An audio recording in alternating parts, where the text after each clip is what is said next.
All righty. Good morning, everybody. Happy new week. Hope you're doing amazing. And I'm back. I've had a 3-week break with the family, and we haven't had Monday Morning Live with Nat. My guest this morning, Suzi Hammond, Suzanna Hammond. She's got 2 names. Her writing name's Suzanna Hammond, but we call her Suzi, and we know her by Suzi on Facebook, is over in Sydney, and she is actually the author of What's on My Banner, the Body Connection. Thank you so much for joining me this morning, Suzi. It's lovely to be here. It's lovely to be anywhere, really, after 2 years of COVID. It's great. I know, it's amazing. So let me give the guys an official introduction as to who you are and what you're about. So obviously, Suzanna Hammond is the author of The Body Connection, an analog reboot for digital time. Yes, there it is. And she's a holistic bodywork therapist, and who's written a practical, easy to read, often hilarious book for anyone who's ready to embrace the basics of their own health. Susanna is well known in Sydney's inner west as a holistic healer and people renovator. Her studio business, Islands of Bliss, specialises in training and treatment across a variety of mind-body modalities, including transformational and remedial bodywork, post-op lymphatic drainage, aromatherapy, remedial skincare, pain relief, nutrition, stress management, Tai Chi, falls prevention, and strength training for the over 50s. She also practices Reiki across a variety of species, including cats, dogs, horses, birds, lizards, possums, goldfish, as well as humans. I love that. I love that, Suzi. Well, I'm excited to talk to you because you always have a very interesting way of explaining, these new digital times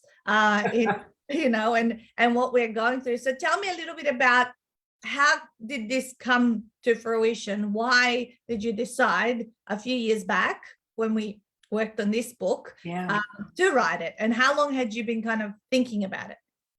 Gosh, I've been thinking about it for probably 20 years.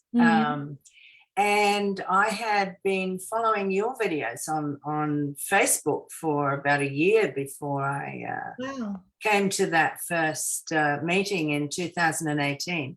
The book was published in 2019, and it's still very current. There was very new research then, and it's still, all the research is current. If anything, mostly the digitization blues have got worse for a lot of people. So, but I had I was beginning to have, over a period of years, a lot of experiences with people who were kind of proud that they'd reached a place in life where they didn't have to learn to cook, which I consider a basic survival skill. And they were living off takeaways, and they didn't know anything about really the food they were eating. They didn't know anything about how that was impacting the environment. And the more I was seeing people who didn't know anything about their own bodies, they didn't, and I'd say, well, we'll work on the lymphatic system today. And they'd go, what's that? And so I decided that I would put some of this down in a simple form. And I've tried to keep it amusing because it's a bit dry, some of this, what's under what I call the skin bag, it's a bit, some of that information is a bit dry. So it is quite funny in part, the book. So that's why I wrote it, is to help my clients see that, so they had a reference book, which they could dip into for any reason. Yeah, absolutely. And making it to read always makes the whole journey, makes the information more acceptable, I think, as well. If it's easier to understand and read, then you're removing the path of least resistance and hopefully getting people to help themselves. So tell me, you talk a lot about how digitization is affecting our mental, physical, and planetary health. Let's break that one down a little bit. Okay. So the mental health aspect is that I think there's plenty of research out there now which says that although we have very much more connective devices and strategies, that a lot of people are more isolated than ever. Mm. And the connection isn't on necessarily a deep face-to-face level. Yeah. So research says, that we are much more engaged and what would you say? Happy. We're happier when we can see what's going on with somebody's eyes and their face, and we're talking face to face, rather than just ticking a like on something.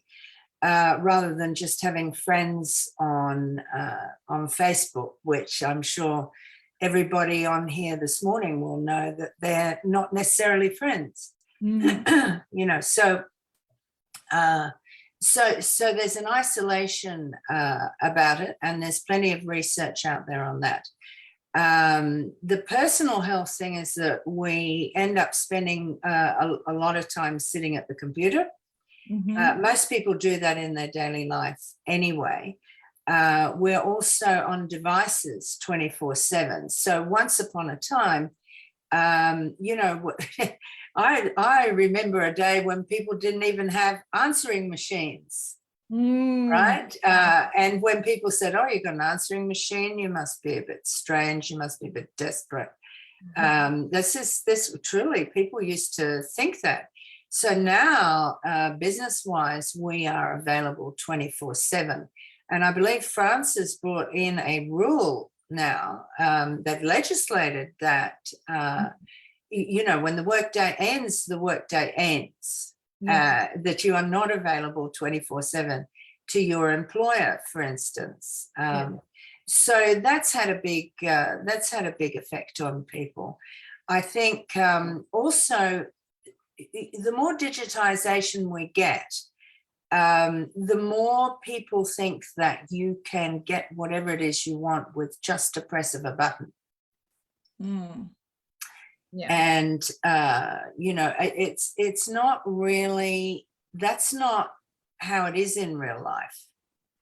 And I think that there is also research saying that we are losing touch with the real world. And I think that's evidenced by what is going on out there. I mean, once upon a time it was that people didn't know geography. Now it is that they don't really understand the state of the world around them. In terms of planetary health, when you have situations where you can order food online that comes in plastic,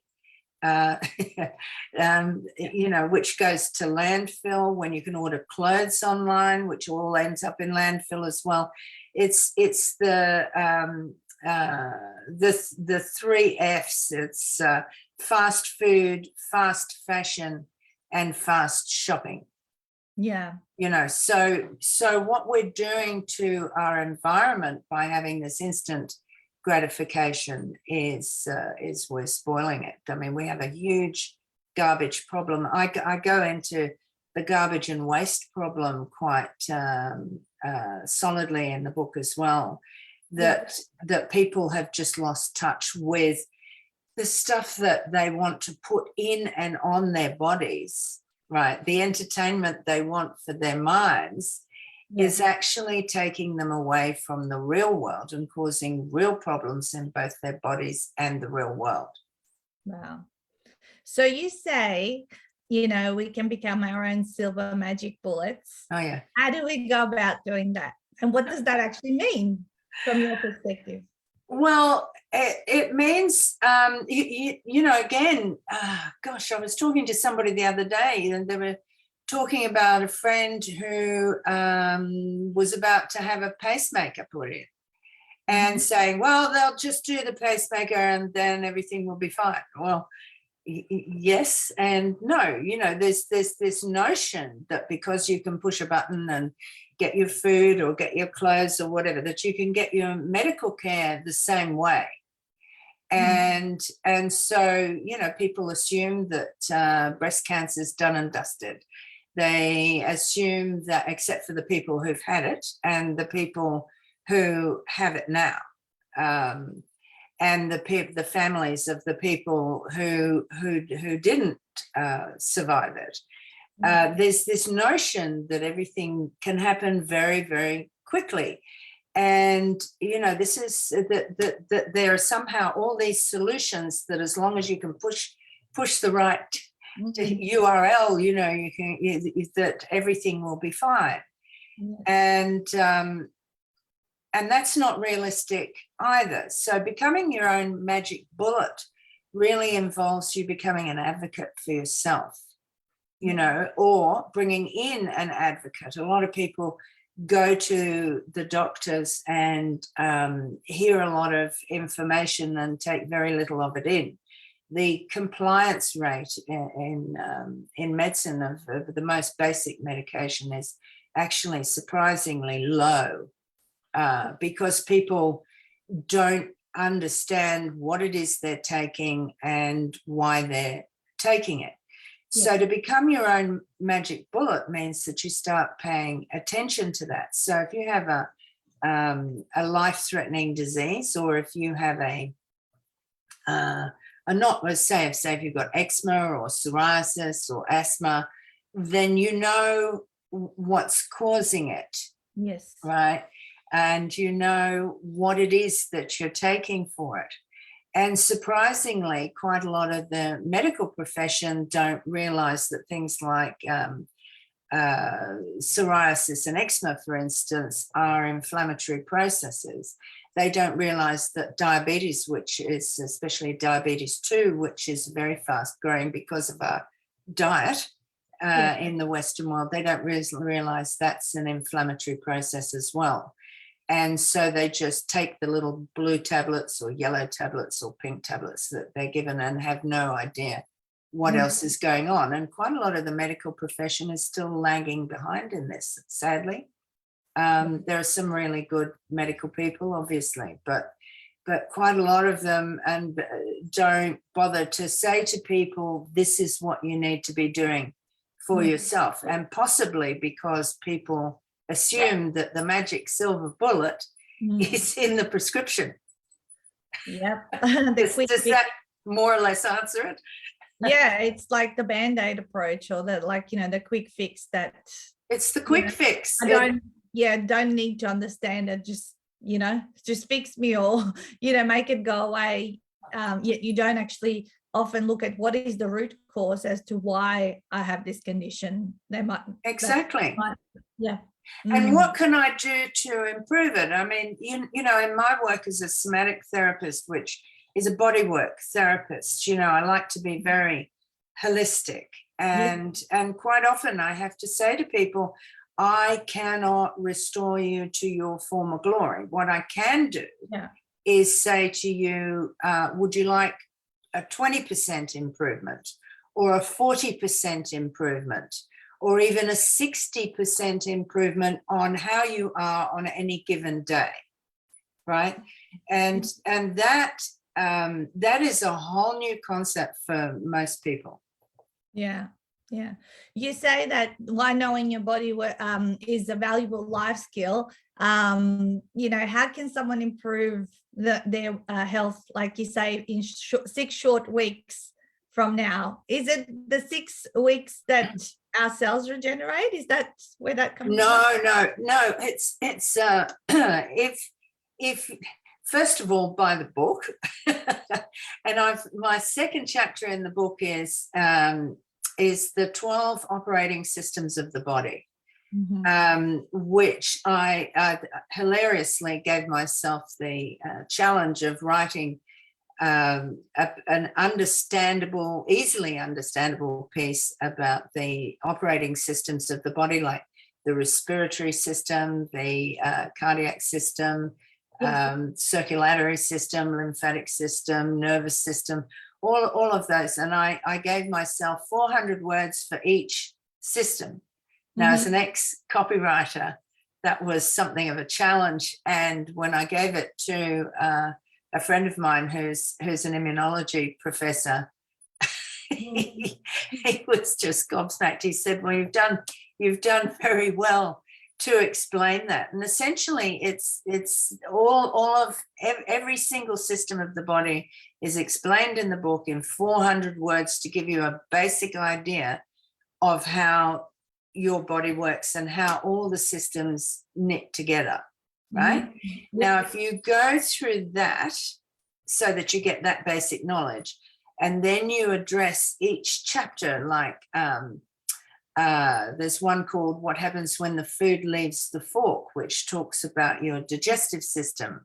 Yep. And how it goes in one end and how your digestive system starts just behind your lips, and how what it turns into at the other end, and why all of that is important. There's a chapter on movement, for instance, how vital that is and why. There is a chapter on your skin. Most people look at their skin from what they can see on the outside, but they don't realize it's multiply layered and why you have to look after it and what can happen to it. People don't understand the importance of dental care. I've got another chapter in there, which is hilarious, really, about how your dentist, knows when you're saying, oh, yes, I brush my teeth 3 times a day, and they know that Yep. That's why people lie like mad when they go to the dentist. And so if you were to read every single chapter in the book and do those things, even in a small way, and always start small. Yes. Always check out something that you're going to do differently, especially if your health's not so good. But if you start small and start doing a little bit of movement and a little bit of slower eating and a little bit of better eating and a little bit of this and that, which is all the way through in the chapters, then in 6 weeks, you will get a result, I guarantee you. Yeah. And most people, if they read through the 12 chapters, I'm just going to, what have we got? We've got the actual power of real food, for instance. Yep. Rather than takeaway food or fast food or the stuff with a lot of chemicals in it. Where are we? Posture, balance, and strength. Yep. What that means to your, what the Chinese call qi, which is your essential energy, and what happens when that's very low. The miracle of touch, I talk a lot about as well. Australians, by and large, have a very peculiar attitude to the touch therapies. They're happy to do physiotherapy, but they have very little understanding of what proper remedial massage and lymphatic drainage and aromatherapy and all the different modalities of massage can do. So and sleep. Big one. Huge, huge, and people, especially for shift workers. But if you, and relaxation is another one. Yeah. So, if people were to go through each chapter and put a little bit of each chapter in their day, which is not so hard. Yeah. Yeah. It's a massive shift. I think not even just a slight shift. I think that's a massive shift. And it's this is free. This is the free stuff you can do. This is the free stuff. This is so that you don't end up spending thousands of dollars on your health. You really, when I say an analog thing, is that this is how you address your movable feast of the everyday. The digital thing has just got this one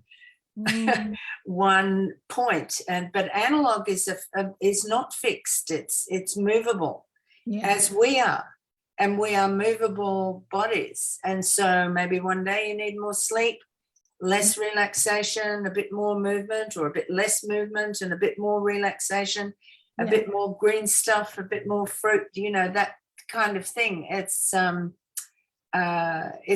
not complicated, it's common sense.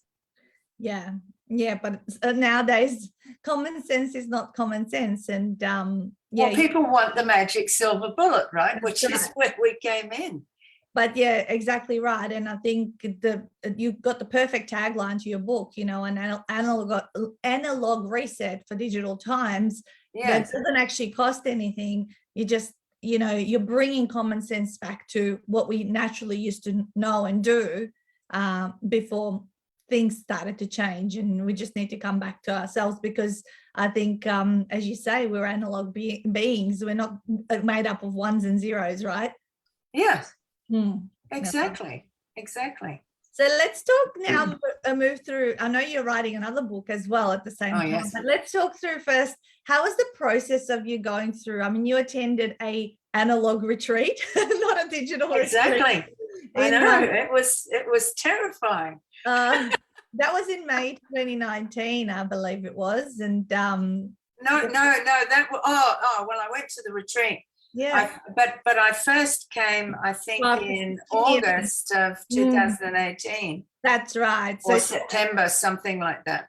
Yeah, we met like 7 to 8 months before you attended your big program, if you like.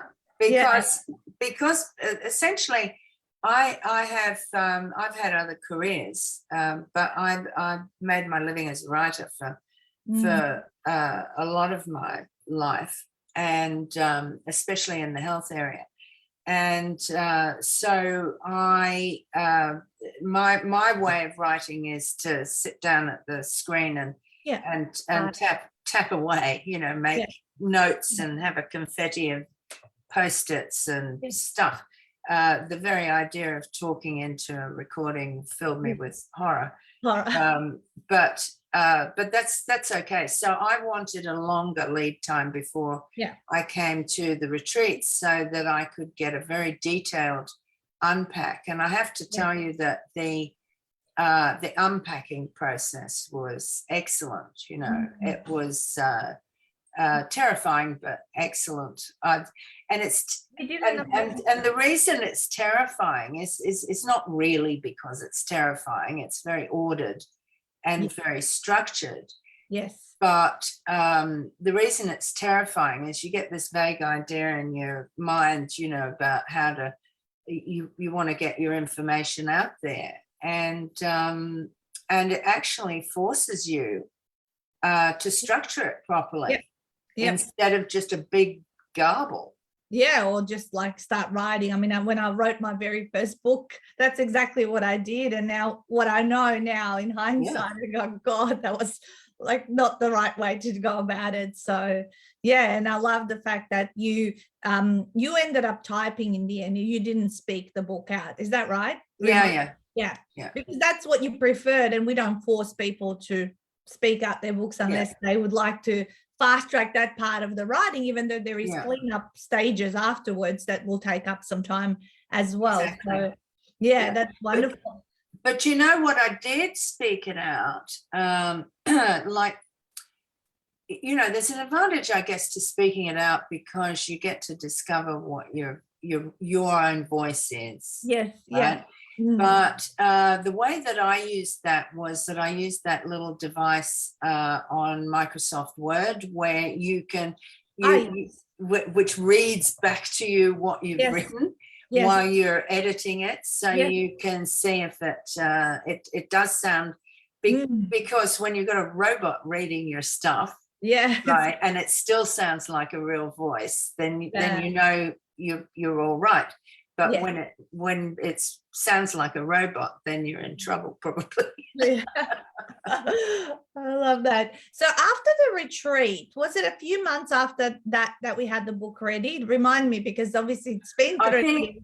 Okay. So at the retreat, I think there was an exercise we did where we had to commit and the goal. So when it was May the May something? 2019, yeah. Yep. It was, but I can't remember. And anyway, I gave myself until June the 10th. To get it into editing. So I think it was the Queen's birthday weekend, and I delivered the whole manuscript Awesome. by the Tuesday.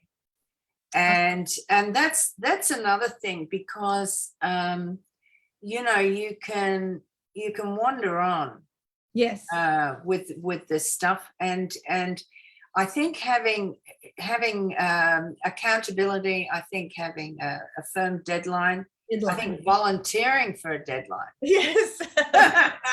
Nothing like those timelines. That's what the authors keep telling me. Like sometimes, like yourself, you've been writing your second book now for a while, and it hasn't been the same process because you're in a publishing only, say, package. Often my second time authors and third time, they go, oh my God, the retreat was so structured. We had to do this by this date, this by this date, and everything like followed. But when you're left without those kind of constraints, if you like, you know, it takes a lot longer, doesn't it? Well, it takes longer, and to be fair, you know, with this book, I'm writing a piece of fiction for 8 to 12-year-olds, and it's like I'm calling it at the moment a subversive environmental fantasy. Yes. And that also is funny, but to get the tone right, and it's a big challenge to write for that age group, you know, because as Ursula Le Guin says, you know, they've got beady little eyes and they fix them on your work, and if they don't like the first 2 sentences, it's in the trash. Yeah. You know, so they're worse to write for than adults. Yeah. And but I think first of all, as a writer, I've got a reasonable kind of discipline, because I'm used to working to writing deadlines. And I know a lot of your writers are not used to doing that. They're waiting for the muse, and they're waiting for the moment, and they're doing all of that. Trust me, the muse and the moment turn up, you know, like a bad boyfriend every couple of months, you know, sort of, they cannot be relied upon. So that discipline is really really important. And once I started writing, once I got out of my research stage, right, then I've been very consistent with it. I know I'm running late, but I've been very consistent with it. Well, I can't wait to see that one come in. But more importantly, where can people now access all this information we've shared? We want them to be able to deep dive into it. So where can people buy your book? Okay, so first of all, you can go to my website, which is www.islandsofbliss.com.au. So that's islands plural of bliss.com.au. I'm just going to show it on the screen. The islandsofbliss.com.au, and there's a page there called Books and MP3s. Books and MP3s, And you can see Suzi's #1 Amazon best-selling book there, and I'm sure in due course the second book will be posted there as well at pre-sale release. So if you scroll down there, there's also 2 free offers in there, which is there are 2 meditations for rest and sleep. One is 20 minutes to use in the middle of the day, and then there's a 30-minute one that will just literally talk you to sleep. I love it. And then to start you off on your proper eating routine, there's 21 foods a day, and that is a free PDF download. That's awesome. So please feel free to anybody who's listening to download those. They're both very simple to use, but they're really a good way to start. And I know for a fact that a few of our authors, you know, because we've also hung out a lot the last couple of years through the pandemic on Zoom, having our Friday night drinks, catch-ups, and a few of our authors have downloaded those and have given you amazing feedback you know, in terms of, you know, what it is, and highly recommend it as well. Yeah, so they can also, if anybody wants to contact me on Facebook under Suzi, Suzi Hammond, send me a message, and I'll organise to send you a book if you don't have PayPal or you can't deal with the internet, that kind of thing. I'm also available on all the major internet booksellers and Amazon, of course, and you can get me as an ebook as well. That's right. Yep. Well, that's where you got your best-selling status of your book, and that's exciting. So yeah, the Kindle is on there. All your other good online resellers, if you just look up, guys, The Body Connection by Suzanna Hammond, an analog reboot for digital times. That's the book. And as you can hear, Suzi is very insightful. But as she says, there's a hilarious spin to it. So some of the dry stuff doesn't put you to sleep. You actually, and you want to implement in your life straight away. So I'm really grateful for you to have given us your time this morning, Suzi. And I look forward to seeing the second book now slowly come to fruition. And definitely I've got kids in that age range, that can good. I hope they'll be my harshest critics. Thanks for the opportunity. I've appreciated it. Thank you, Suzi. Have an amazing week ahead, and we'll talk soon, probably this Friday on Friday Night Drinks. That's right. All right. Bye, guys.